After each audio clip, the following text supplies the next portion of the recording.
Welcome to the 11th episode of the MMA Outsider Podcast, the podcast for people who can spend an entire day laughing at idiots on YouTube comments. I'm your host, Richard Erickson Mann, and joining me as always is one of the millions of people in the world more politically correct than Joe Rogan, John Buhl. John, how you doing? I wouldn't say I'm more politically correct. I'd just say I'm much better at covering it up. Well, we'll get to that later. Last week we broke down the Tough 13 finale. Our interview with Danny Downs, it didn't go well for him. He showed that he can take a huge amount of punishment, but he did not come out on the right side of the decision. Yeah, the human arm's not supposed to bend like that. No, and I mean, yeah, I thought he looked pretty good considering the experience difference between the two, but I think the strength factor we talked about with him was just too much. Mm-hmm. Anyway, to talk about a little bit of the other card, what was your feeling on the card as a whole? Well, I made one of those mistakes. I don't know if you've ever done it where you pull double duty where you're watching a show from Japan, on tape delay or whatever. Like in this case, I was at a friend's house and we watched the Dream Bantamweight tournament he had at TiVo'd, and that show was pretty miserable by itself. I don't know if you watched it, but yes, it was pretty boring, so I probably put myself in a bad mood to begin with.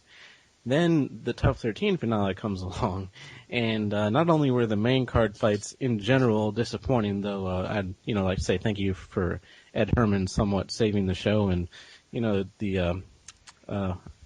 I was so bored I don't even remember their names anymore, but the two tough finalists put on a nice show. Other than that, though, it was a miserable, miserable show. The commercials, the pacing was just awful.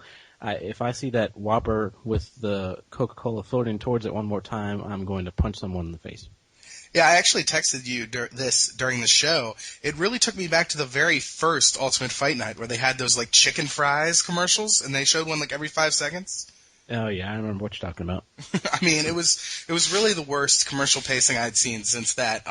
Jumping into the fights, I'm going to skip talking about Chuck O'Neal and Chris Cope because I don't think either one's going to be around very much longer. Naga not going to work here anymore. Mm-hmm. But Kyle Kingsbury, Fabio Maldonado, we talked about this fight, and really I think it played out a lot how we thought it was going to go. We knew that Maldonado was the better striker, but Kingsbury was bigger and stronger. What was your really opinion on both fighters? First off, excellent Office Space reference for those who missed it. Like you said, it was really about size versus. I don't want to say too much skill. I mean, Maldonado has good hands, but his didn't really do much as far as leg kicks or anything, and his strategy while I admire his strategy of going to the body and really wearing down Kingsbury there, and he did do a good job of that, the idea of getting into the tie clinch over and over again and just taking a bunch of knees, even though he was blocking most of them, that's not how you win decisions. And so I also question, at some point he had to realize he was wearing him down, but he probably wasn't winning the fight on the scorecards, and he probably didn't show enough urgency. Yeah, I think it's one of the interesting things we see in MMA is that striking isn't as bad as a lot of boxing enthusiasts make it out to be. However, the striking defense in MMA is pretty deplorable. I think you've trained, and I've trained a little bit, and I can say that there's not a coach in the world who would want you to try to punch out of a tie plum. No. And he did it every Franklin time. Tried that against Anderson Silva. It didn't work. Exactly. And you'd think that, Maldonado was teammates with Anderson Silva. You'd think that they would have gotten that across, but he didn't. And I think if there's any one factor that lost in the fight, I think it was taking all those knees in the eyes of the judges. Yeah, and Maldonado, I think he wore Kingsbury down pretty well and had him hurt at times, but the mistake he made was Kingsbury, I think he took his punches okay, and he was like, well, Kingsbury's not hurting me, so I'm not going to worry about it. But like you just brought up defense, he really just didn't do enough as far as keeping his hands up and protecting himself, and he took too many punches. And regardless of how his face feels the next day, I can understand if clean shots are landing, pretty much any judge, even if it's Cecil Peoples, they're going to lean towards the guy who's actually connecting more. I agree. Next was the middleweight fight between Ed Herman and Tim Credur. We talked about it, both guys coming off a very long injury layoff. I think I predicted it quite well when I said that Tim Credur likes to throw. He's not very accurate. He's not very effective, and he gets hit a lot. And I don't think he got hit a lot in this fight, but when he did get hit, it was pretty much over. Yeah, and I kind of viewed Herman as a bit stronger, and he's not that bad in the clinch. I mean, he did train up at Team Quest for all that time. I'm sure some of it rubbed off on him, and he threw a really nice uppercut with the dirty boxing technique, and Credor, didn't back out of there in time, didn't have his hands up to defend himself, and ate a couple of real nasty uppercuts, and that was the end of it. But admittedly, hopefully they'll give Credor one more shot to at least, see if how he'll do with a little more training under his belt and without so much ring rust on him. But Herman, in the short time, I guess you could say, looked pretty good as far as, he just looked pretty quick, and his reflexes were pretty solid considering how long the layoff was. Yeah, I think it's an interesting fight in the sense that we don't really get a very good grasp of how he is progressing from the injury, in the sense that he looked great and then he got a knockout in less than a minute, but he had trouble closing the distance, he wasn't able to get a takedown, so I don't really know how much of a measuring stick this is for Herman, but mentally to get back in there and to get a win like that has to be good for his confidence after having a surgically repaired knee. Right. And no offense to Credor, but I think, I kind of viewed Herman as the slightly more talented fighter coming in, so really you mentioned confidence. I think that was the main thing for him, to just get in there and get a win. I think that's really the most beneficial thing for him. I don't think proving himself against a guy like Credor would have necessarily shown where he's at right now, because in my opinion he was already a little bit past him before both of them had their layoff. And this is two in a row where Credor's been knocked down several times.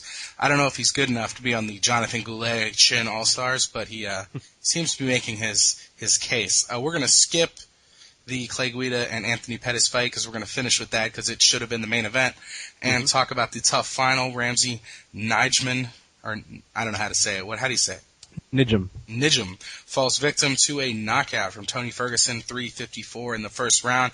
I want to hear what your thoughts on the fight. I also want to hear your thoughts on Tony Ferguson moving forward as the latest tough champion. I hope you appreciate my professionalism, first of all, remembering their names, which I actually didn't do at first. Well, and again, they actually didn't put on a bad fight, but like I said, at that point I was so numb and pissed off that it really didn't matter to me. I almost felt like going home before that fight even started. Anyway, it's hard to say. Again, the talent level that we've seen the last few seasons of The Ultimate Fighter, I don't think we've seen a ton of really awesome, superstars in the making. So, both guys are decent, and I will say, you mentioned Chris Cope and Chuck O'Neal. I think they're both a little bit better than those guys, and I think really, I don't know how long they'll be in the UFC. It's going to be kind of a wait and see thing. I kind of joked before the event. I was like, the winner will get Amir Sadallah maybe next. I don't know that you can rush them too far or too fast right now. Ferguson, I can say, he was pretty on target with that left hook. He was going for it a few times and finally dropped him at the end, but his striking wasn't incredibly impressive. What I will say, though, is he did mix in his wrestling pretty well, and he did a great job of getting Nijm off balance early on, because Nijm probably thought Ferguson was just going to stand and trade with him, and he'd be the one looking for the takedown. Yeah, I always worry about guys like this coming into the UFC, where guys who are okay wrestlers make a living early in their career on their wrestling, but they're not good enough wrestlers to be able to take down quality fighters. And it just seems like that's the kind of stuff that makes you hit the wall. So, yeah. It'll be interesting to see. Court McGee, I thought he was going to lose to Ryan Jensen, so I was somewhat impressed with him. Maybe Tony Ferguson will surprise us. I don't know. They got to do something to change tough. For the last few seasons, people have been saying, oh, they don't make good prospects, but it still makes the best ratings, and it still brings in the pay-per-view buys for the coaches. This season, it seemed a lot like rock bottom, with the ratings being down and then Lesnar dropping out of the fight. People are excited for Mayhem.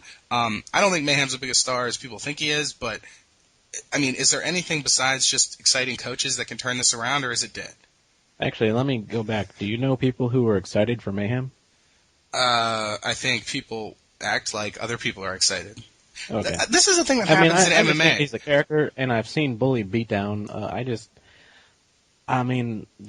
biggest thing for me is that, he's not a bad fighter, but he's not the quality of fighter you would expect from a tough coach. He's not a title contender by any means, and so in that respect, I'm really underwhelmed by it. And as much as Michael Bisping doesn't like people talking trash on him and trying to get under his skin, and we saw what happened with the Jorge Rivera stuff, I think even Bisping is going to look at it like, Mayhem's beneath me. I don't even really need to bother with him.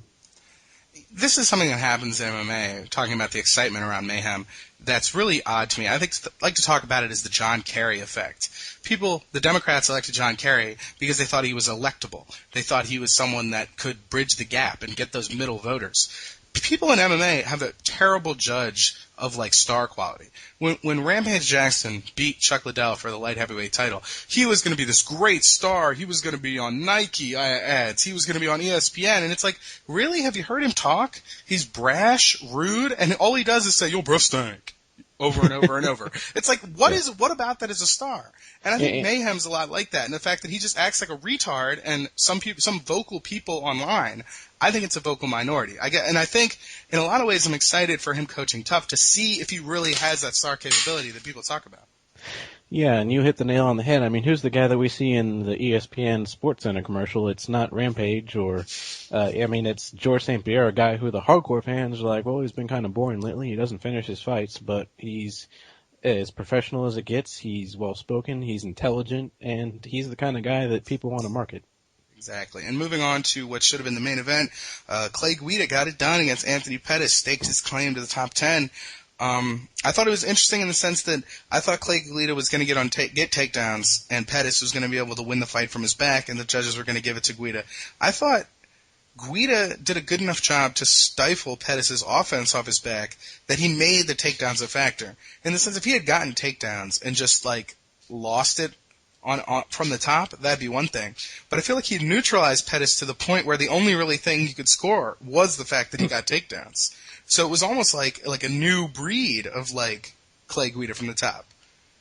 Or a new breed of laying prey, maybe. Yeah, well, I was going to say. To give him credit, I think you're right in that he, as ugly as it was, and it was very ugly, he won the fight, and there was no doubt he won just because he didn't allow Pettis to really get anything going. And a flip side, the flip side of that fight would have been talking about Dream. One fight that I did think was pretty decent was Joachim Hansen against Mitsuhiro Ishida, and that was a fight where Ishida, like we've seen him before, taking him down and had top position, but Hansen was really active off his back, throwing up triangle attempts, arm bars, and really did enough to win the fight off his back. And you and I thought Pettis might be able to, either do a combination of that or really pop up back to his feet pretty quickly, and he didn't do either. So from that sense, Guida did a great job, and he earned it. But what I can't ignore is the fact that his ground and pound was almost zero, and he spent most of the time almost literally humping him and shouldering him, and not into the face, into the chest, just bumping his shoulder into him. And I immediately thought back to your good old adage of it's two dudes banging each other, because that really is kind of what it looked like. Yes, I think that his ground and pound is something that he has to work on. There is hope, though, because I think his setups for his takedowns have improved dramatically. In the second round, I thought he came in, late in the second round, he came in like he was going to throw a crazy hook and actually changed levels and got a clean takedown.